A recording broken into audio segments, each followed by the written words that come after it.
മദ്യനയ അഴിമതി കേസിൽ ഡൽഹി മുഖ്യമന്ത്രി അരവിന്ദ് കെജ്രിവാൾ ഇന്ന് എൻഫോഴ്സ്മെന്റ് ഡയറക്ടറേറ്റിന് മുന്നിൽ ഹാജരാകില്ല. ഇഡിയുടെ നോട്ടീസ് നിയമവിരുദ്ധമാണെന്നും കെജ്രിവാളിനെ അറസ്റ്റ് ചെയ്യുകയാണ് ലക്ഷ്യമെന്നും ആം ആദ്മി പാർട്ടി കുറ്റപ്പെടുത്തി.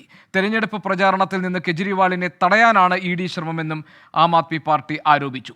അച്യുതൻ ഡൽഹിയിൽ നിന്ന് വിവരങ്ങൾ നൽകാനുണ്ട്. അച്യുതൻ, ഇന്ന് ഇഡിക്ക് മുന്നിൽ കെജ്രിവാൾ ഹാജരാകില്ലല്ലോ. അദ്ദേഹം അതിനുള്ള കാരണങ്ങൾ അറിയിച്ചിട്ടുണ്ടോ? ഇത് കെജ്രിവാളിനെ അറസ്റ്റ് ചെയ്യാൻ വേണ്ടിയുള്ള നീക്കമാണെന്ന് ആപ്പ് ആരോപിക്കാൻ കാരണമെന്താണ്?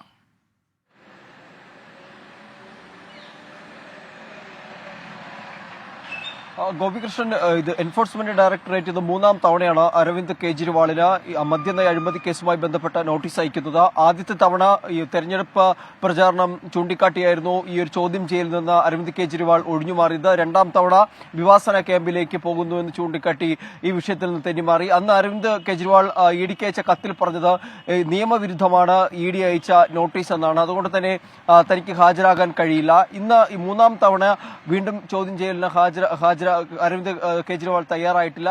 ആം ആദ്മിയാണ് ഇത്തവണ അരവിന്ദ് കെജ്രിവാളിന് വേണ്ടി ഒരു പ്രതിരോധം തീർത്തിരിക്കുന്നത്. ആം ആദ്മി പറഞ്ഞിരിക്കുന്നത് നിയമവിരുദ്ധമായാണ് ഇഡി അയച്ച നോട്ടീസ്. മുഖ്യമന്ത്രി അരവിന്ദ് കെജ്രിവാളിനെ അറസ്റ്റ് ചെയ്യുകയാണ് ഇഡിയുടെ ലക്ഷ്യം. ഒപ്പം തന്നെ വരുന്ന ലോക്സഭാ തെരഞ്ഞെടുപ്പ് പ്രചാരണമടക്കം അരവിന്ദ് കെജ്രിവാളിനെ അതിൽ നിന്നെല്ലാം പിന്തിരിപ്പിക്കുവാനും തടയുവാനുള്ള ശ്രമങ്ങളാണ് ഇഡിയുടെ ഭാഗത്തു നിന്നുണ്ടാകുന്നത് എന്നുള്ളതാണ് ഈ വിഷയവുമായി ബന്ധപ്പെട്ട ആം ആദ്മി ആരോപിച്ചിരിക്കുന്നത്. എന്നാൽ ബി.ജെ.പി. ഇതുമായി ബന്ധപ്പെട്ട് ഉയർത്തിയ ആരോപണം എന്നുള്ളത് ഒരു ക്രിമിനലിനെ പോലെ അരവിന്ദ് കെജ്രിവാൾ ഈ വിഷയങ്ങളിൽ നിന്ന് ഒളിക്കുന്നു എന്നുള്ളതാണ്. ഈ വിഷയങ്ങളെ ഇഡിയുടെ ചോദ്യം ചെയ്യലിന് ഹാജരാകുന്നില്ല. അത്തരത്തിൽ ഒളിവിൽ പോകുന്ന ഒരു ക്രിമിനലിനെ പോലെയാണ് അരവിന്ദ് കെജ്രിവാൾ പെരുമാറുന്നത് എന്നുള്ളതാണ് ബി.ജെ.പി. ഉയർത്തിയിരിക്കുന്ന ആരോപണം. ഒപ്പം തന്നെ ഉദ്ധവ് താക്കറെ വിഭാഗം അരവിന്ദ് കെജ്രിവാളിന് ഈ വിഷയവുമായി ബന്ധപ്പെട്ട പിന്തുണ നൽകുന്നുണ്ട്.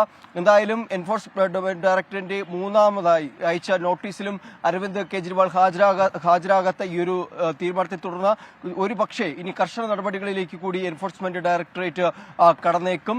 ഇത് മൂന്നാമത്തെ നോട്ടീസ്, അതായത് രണ്ടാം തവണ ഹാജരാകാതെ വന്നപ്പോൾ ഉടനടിയാണ് മൂന്നാമതും എൻഫോഴ്സ്മെന്റ് ഡയറക്ടറേറ്റ് എൻഫോഴ്സ്മെന്റ് ഡയറക്ടറേറ്റിന്റെ നോട്ടീസ് ലഭിച്ചിട്ട് മൂന്നാം തവണയും അരവിന്ദ് കെജ്രിവാൾ ഹാജരാകില്ല. അരവിന്ദ് കെജ്രിവാളിനെ അറസ്റ്റ് ചെയ്യുകയാണ് ഇഡിയുടെ ലക്ഷ്യം എന്ന ആക്ഷേപം ആം ആദ്മി പാർട്ടി ഉന്നയിച്ചിട്ടുണ്ട്. ഒരുപക്ഷെ 3 തവണയും നോട്ടീസ് നൽകി ഹാജരാകാത്ത സാഹചര്യത്തിൽ കടുത്ത നടപടികളിലേക്കും കടക്കാൻ എൻഫോഴ്സ്മെന്റ് ഡയറക്ടറേറ്റ് കടക്കാനുള്ള സാധ്യതയുണ്ട് എന്ന് റിപ്പോർട്ട് ചെയ്യുന്നു അച്യുതൻ ഡൽഹിയിൽ നിന്ന്.